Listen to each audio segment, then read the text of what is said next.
Begitulah sifat manusia yang hanya melihat dari penampilan luarnya saja, pakaian yang mewah dan lain sebagainya. Mereka belum sadar bahwa pakaian itu adalah bukan satu-satunya alat untuk menilai kebaikan hati seseorang. Diceritakan seorang Brahmana, bernama Brahmana Keling. Nama Keling diambil dari sebuah daerah di Jawa Timur, sehingga beliau disebut Brahmana Keling. Beliau adalah anak dari Dang Hyang Kayu Manis, dan cucu Empu Bahula. Ada pula yang menyebutkan bahwa beliau adalah cicit dari Empu Beradah. Dalam perjalanan ke Bali, di Selat Bali di Desa Muncar, di sini beliau beristirahat sejenak, sambil menikmati keindahan panorama Selat Bali. Tiba-tiba muncul ayahnya, Dang Hyang Kayu Manis, yang bercerita panjang lebar tentang keberadaannya di Nusa Bali. Ayah beliau juga bercerita tentang kerajaan Gel-Gel, yang dipimpin oleh Dalem Waturenggong dan didampingi oleh Dang Hyang Nirarta sebagai penasehat dalam bidang keagamaan, yang akan melaksanakan upacara Eka Dasa Rudra di Pura Besaki.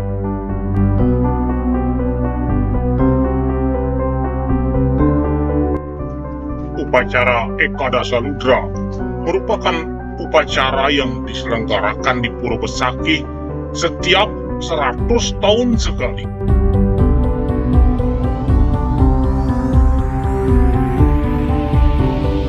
Sebelum pergi ke Bali, Brahmana Keling telah memimpin upacara keselamatan di Pulau Madura. Dang Hyang Kayu Manis mengatakan bahwa Raja Waturenggong merupakan saudaranya dan Dang Hyang Kayu Manis menjadi nabe dari Raja Waturenggong. Sekarang beliau menjadi Raja Gel-Gel di Klungkung, Bali.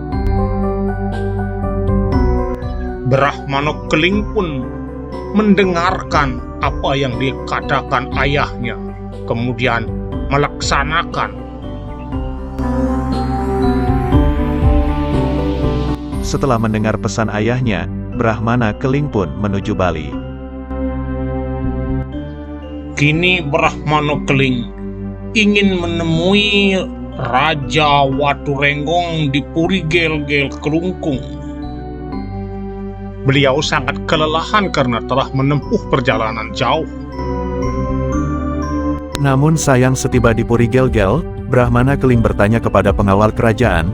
Jawaban dari penjaga seolah acuh tak acuh, melihat penampilan Brahmana Keling yang sangat kumal.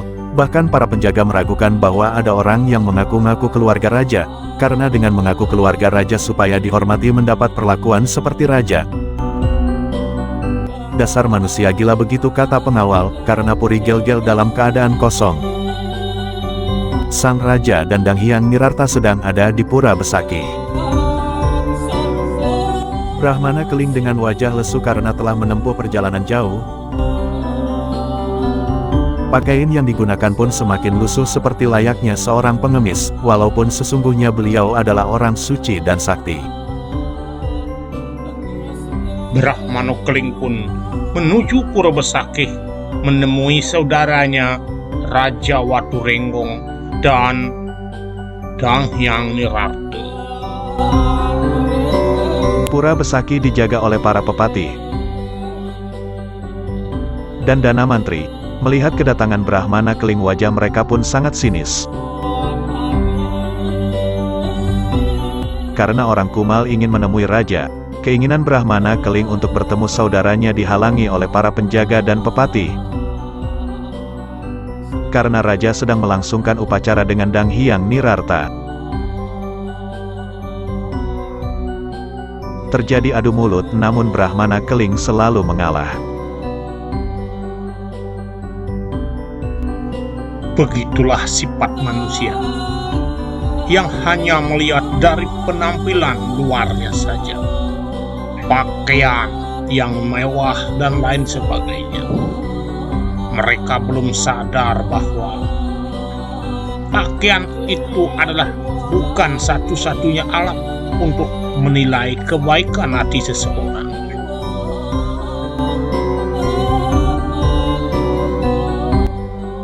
Dalam waktu yang tidak begitu lama, dengan kesaktiannya, seorang pun tidak ada yang tahu. Akhirnya, beliau tibalah di Pura Besakih. Di samping memang beliau sangat lelah dan ingin beristirahat. Upacara pun berlangsung, yang dipimpin oleh Ide Danghyang Nirarti, yang didampingi oleh Raja Waturenggong pada saat itu. Tiba-tiba raja pun terkejut melihat seseorang yang duduk di dekat Suryasa. Dan raja pun bertanya, kenapa sampai ada di tempat ini dalam keadaan berpakaian seperti gembel dan pengemis?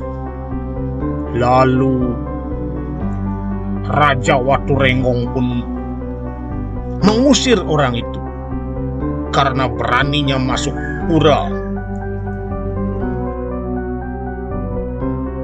Apalagi ia mengaku keluarga raja sendiri. Raja tidak mudah percaya. Dengan bantuan pengawal dan Pepati dan Arya diusirlah Brahmana Keling, namun beliau tidak memberontak dan melawan. Namun sebelum beliau meninggalkan Pura Besakih, beliau melakukan kutuk pastu terhadap tanah Bali, khususnya di kerajaan Waturenggong, di kerajaan Gel-Gel. Nanti pasti akan terjadi suatu musibah. Tanah-tanah akan kering, buah-buahan akan berguguran, panen akan gagal. Begitulah kutukan Brahmana Keling. Akhirnya beliau menuju ke barat daya Bali yang berada di pesisir pantai, yaitu Bandana, yang dulu namanya Badung, sekarang sudah menjadi Denpasar, yaitu di Sidokarya. Di sana beliau membangun peseraman. Benar saja, tidak begitu lama, hutan-hutan yang semula menghijau akhirnya berguguran. Satu pun tanaman tidak bisa hidup sejak kutukan Brahmana Keling yang luar biasa. Tidak itu saja, tanaman yang berbuah pun yang awalnya lebat sekali,